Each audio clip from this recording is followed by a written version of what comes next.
derivatives are bigger now than before. I think prior to the 2008 crash, there was something like $700 trillion worth of derivatives in the economy. In 2018, it was something around $1.2 quadrillion of derivatives. So that obviously is concerning. Define the difference in the marketplace from, '07, '08, pre, fallout, pre-crash, and then during the crash compared to, current day.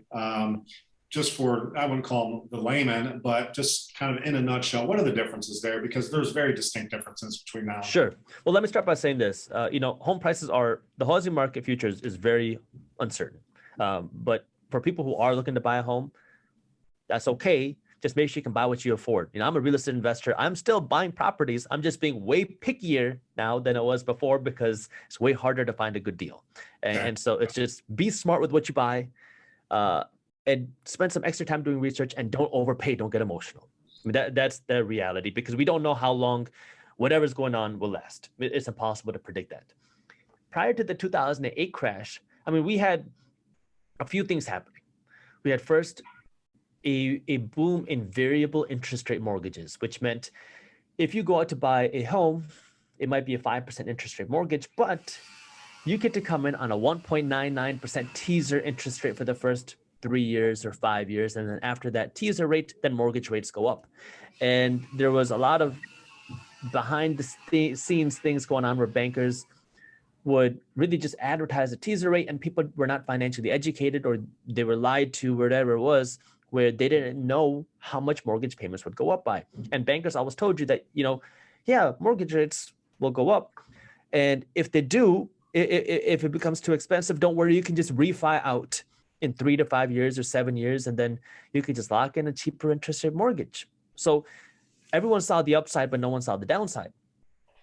Then you saw the growth of subprime mortgages. So people who could not qualify because of the credit score to buy a home, you could now go out and buy a home because in the bank's eyes and in the government's eyes and in the world's eyes, home prices only go up.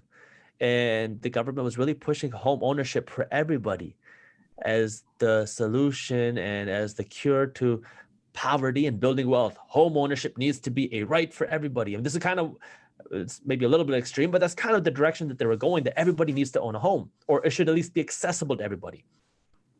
Then you saw the growth of ninja loans, no income, no job, no asset loans. And what that means is I don't got a job. I don't have any assets to my name, but I want to buy this $300,000 home. And the bank would say, okay, sign this paperwork. And you were even seeing home loans with 0% down payments. So you don't got to put anything down. You don't got to show any income. You don't got to show any assets. The bank is going to give you all the money you need to buy a home. And if they're not, you can get a second loan to do that. That way you don't have to put any money down. And the bank's also going to give you a TV if you close by this Friday. Right.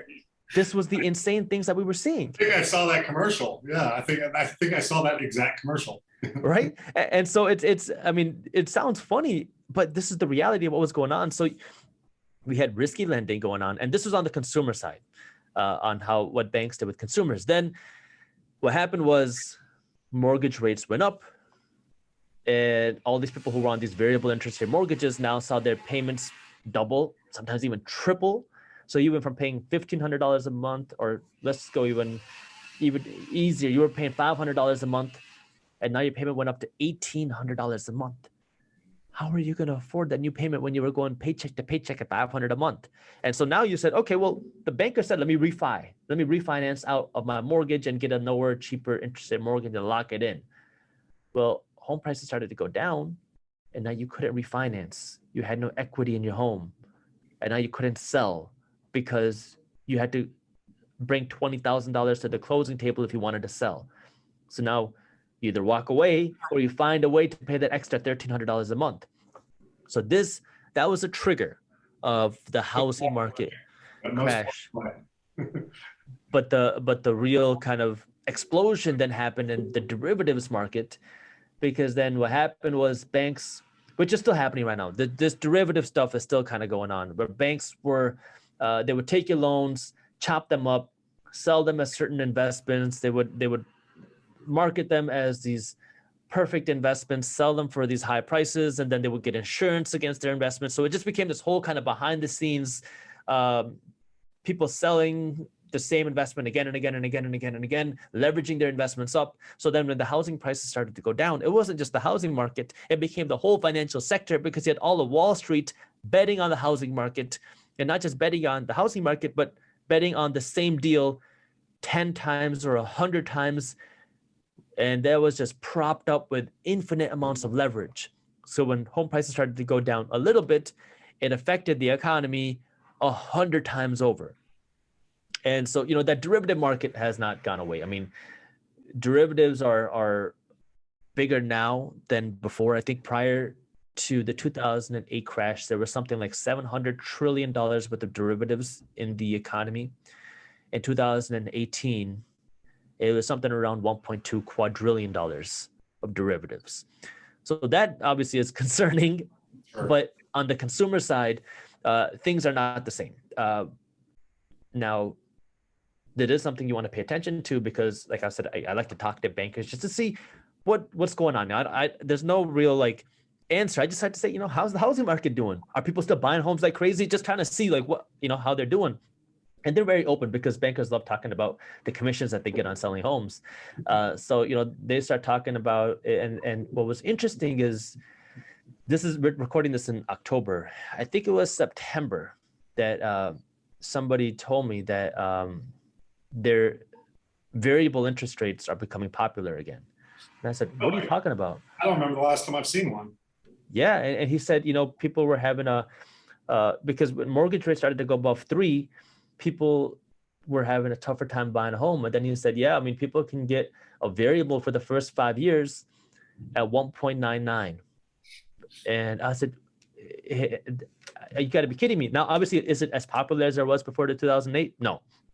But that's concerning to me, that variables have come back, in a sense that some people are starting to get them. And so as mortgage rates start to go up, that's something that I'm going to pay attention to, is, are we seeing more variable interest rate mortgages? And if so, how long are their rates? Because, how long are these teaser rates? Because that's something that, you need to pay attention to. Mm-hmm. Yeah.